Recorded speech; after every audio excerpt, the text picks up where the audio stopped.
Hi friends, welcome back to ES Appu tailoring. இந்த வீடியோவில் நம்ம என்ன பார்க்க போகிறோம்னா, பிரின்சஸ் கட் ப்ளவுஸில் வந்து நம்ம எப்படி தைச்சாலும் அந்த கப்போட ஷேப் வந்து நமக்கு கரெக்டாக மேலே எலும்பி கரெக்டாக அந்த ஷேப் வந்து ரவுண்ட் ஷேப்புக்கு வரலன்னா, இந்த மெத்தடை நீங்கள் யூஸ் பண்ணி பாருங்கள். உங்களுக்கு அந்த கப் ஷேப் வந்து ரவுண்டாக மேலே எலும்பி கரெக்டாக வரும்.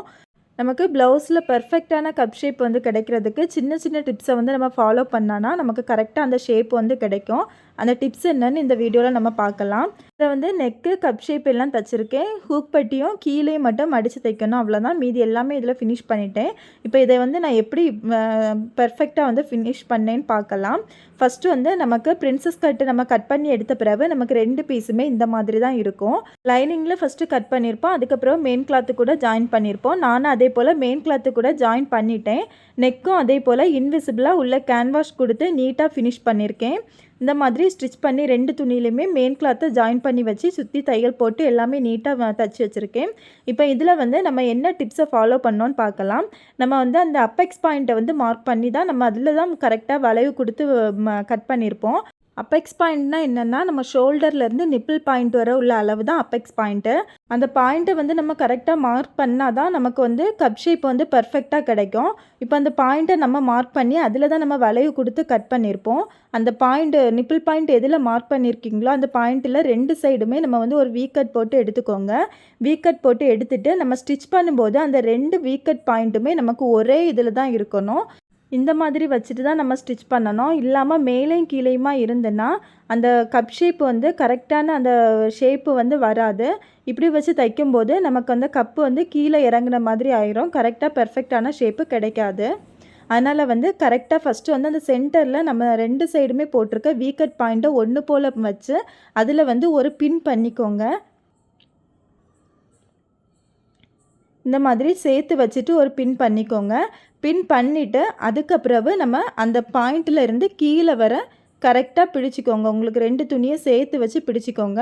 உங்களுக்கு 2 துணியும் எதில் முடியுறதோ அதில் இருந்து தையல் போட்டுக்கோங்க. நம்ம மேலே இருந்து கைக்குழி சைடு இருந்து தையல் போடக்கூடாது, கீழே இருந்து தான் தையல் போடணும். இப்போ வந்து நமக்கு மேலே ஏற்றமாக இறக்கமாக வரும், அது பிரச்சனை கிடையாது. ஏன்னா நமக்கு பிரின்சஸ் கட் வந்து ஹூக் சைடு கொஞ்சம் மேலே ஏறி தான் இருக்கும். அதனால் வந்து அது ப்ராப்ளம் இல்லை. இப்போ இதில் நீங்கள் எவ்வளோத்துக்கு தையலுக்கான அளவு விட்டுருக்கீங்களோ அந்த அளவில் வந்து தையல் போட்டு எடுத்துக்கலாம். இப்போ நான் 1/2 இன்ச்சு தையலுக்கான அளவு விட்டுருக்கேன். அந்த 1/2 இன்ச்சு கேப்பில் தையல் போட்டு எடுத்துக்கிறேன். அதே போல் நமக்கு 2 துணியுமே ஒன்று போல் தான் இருக்கணும். அந்த வளைவு ஷேப்பு கரெக்டாக இருக்கும். அந்த வளைவுக்கு தக்கன கரெக்டாக வச்சு 2 துணியுமே ஒன்று போல் இருக்க மாதிரி வச்சு தையல் போட்டுக்கோங்க.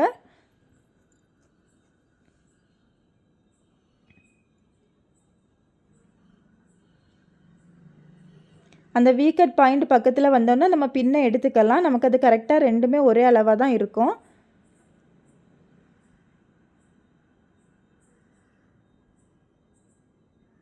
கொஞ்சம் பொறுமையாகவே தையல் போட்டுக்கலாம். அப்போ தான் நமக்கு வந்து அந்த ஷேப்பு கரெக்டாக கிடைக்கும்.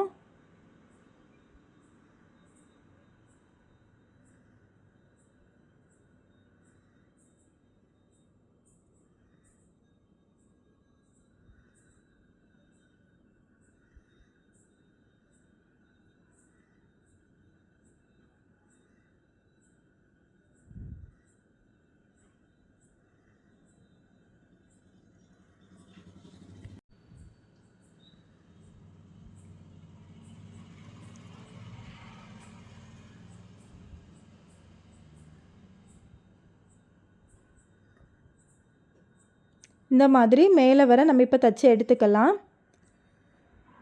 எடுத்த பிறகு இதை விரித்து பாருங்கள். இப்போ பார்க்கும்போது அந்த கப் ஷேப் வந்து கரெக்டாக வந்திருக்கு நமக்கு மேலே எலும்பி.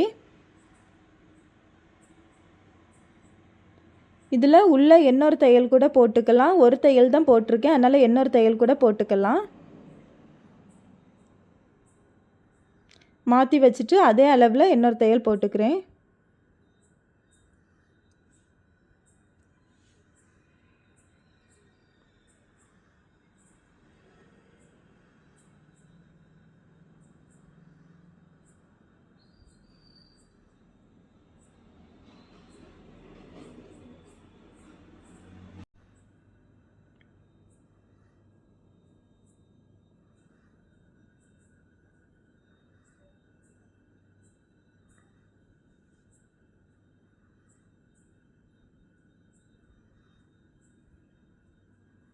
இந்த மாதிரி இன்னொரு தையல் கூட போட்டு எடுத்துக்கலாம். எடுத்த பிறகு இப்போ நம்ம விரித்து பார்க்கும்போது நமக்கு அந்த துணி வந்து கொஞ்சம் சுருங்கி எடுத்துக்கிட்டு அப்படி இப்படி நின்ன போல் இருக்கும். அதுக்கு பெர்ஃபெக்டாக நம்ம கிடைக்கிறதுக்கு என்னென்னா ஒரு பதிச்சு தையல் போடணும். இந்த மாதிரி கொஞ்சம் எலும்பிட்டு நின்ன மாதிரி இருக்கும். நம்ம அதில் கரெக்டாக விரித்து வச்சு பதிச்சு தையல் எதில் போடணும்னா நம்ம அந்த ஹூக் பட்டி சைடு உள்ள துணியில் தான் போடணும். நமக்கு இன்னொரு பீஸ் துணி இருக்குல்ல, அதுக்கு மேலே போடக்கூடாது. இந்த துணிக்கு மேலே போட்டுக்கோங்க. அதே போல் உள்ளே இருக்க பிசுறு துணியை நமக்கு ஹூக் பட்டி சைடு பார்த்தது மாதிரி தான் நிற்கணும். இந்த மாதிரி வச்சுட்டு துணியை கொஞ்சம் நல்லா விரித்து கொடுத்துக்கோங்க. ஏன்னா அந்த ரவுண்ட் ஷேப் வந்து நமக்கு வளைஞ்சி அந்த மாதிரி வரும். அப்போ நம்ம ஒரே அளவுக்கு கொடுக்கும்போது வெளியே நிற்க துணியும் உள்ளே வந்து சேர்ந்து தையல் விழுந்துடும். அதனால் கொஞ்சம் நல்லா விரித்து கொடுத்து அதுக்கப்புறம் வந்து நீங்கள் பதிச்சு தையல் போட்டு எடுத்துக்கிறேன்.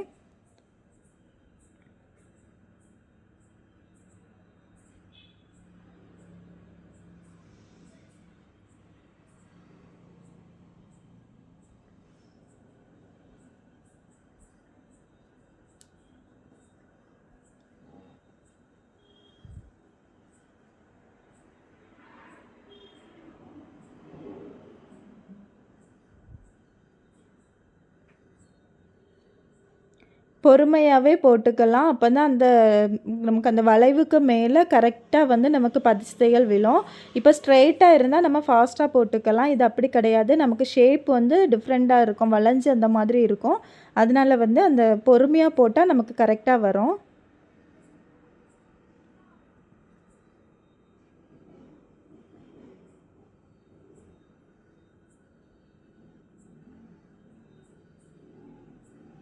இப்போ ஃபுல்லாக நான் போட்டு எடுத்தாச்சு. எடுத்ததுக்கு பிறகு காமிக்கிறேன் பாருங்கள் எப்படி இருக்குன்னு.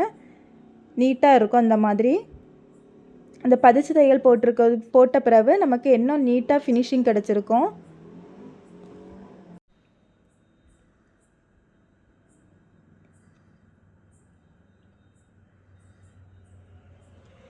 இப்போ கப் ஷேப் வந்து எப்படி இருக்குன்னு காமிக்கிறேன் பாருங்கள். பாருங்கள் இப்படி ரவுண்டாக நமக்கு அழகாக பெர்ஃபெக்டாக அந்த இடத்துல வந்து கரெக்டான ஷேப் வந்து கிடச்சிருக்கும். இந்த மாதிரி தான் நம்ம ஸ்டிச் பண்ணும்போது நமக்கு நீட்டாகவும் இருக்கும். அது மட்டும் இல்லை, நமக்கு அந்த ஷேப் வந்து கரெக்டாக கிடச்சிருக்கும். இப்போ நான் ஒரு பீஸ் தைச்சாச்சு. இன்னொரு பீஸை நான் ஃபஸ்ட்டே தைச்சிட்டு அந்த பீஸையும் நான் காமிக்கிறேன். இந்த மெத்தடில் தான் நம்ம அந்த பீஸையும் நம்ம ஸ்டிச் பண்ண போகிறோம்.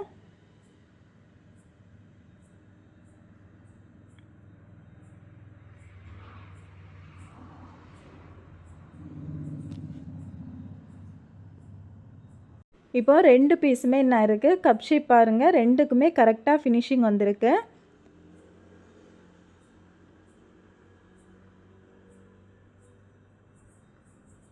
இந்த சின்ன சின்ன டிப்ஸை நம்ம ஃபாலோ பண்ணாலே நமக்கு கரெக்டாக வரும். இதோட கட்டிங் வீடியோ வந்து நான் ஏற்கனவே அப்லோட் பண்ணியிருக்கேன். அதோட லிங்க்கை வந்து நான் டிஸ்கிரிப்ஷனில் கொடுக்குறேன். உங்களுக்கு வேணும்னா பார்த்துக்கோங்க. இந்த வீடியோ உங்களுக்கு பிடிச்சிருந்தா லைக் பண்ணுங்கள், ஷேர் பண்ணுங்கள், கமெண்ட் பண்ணுங்கள்.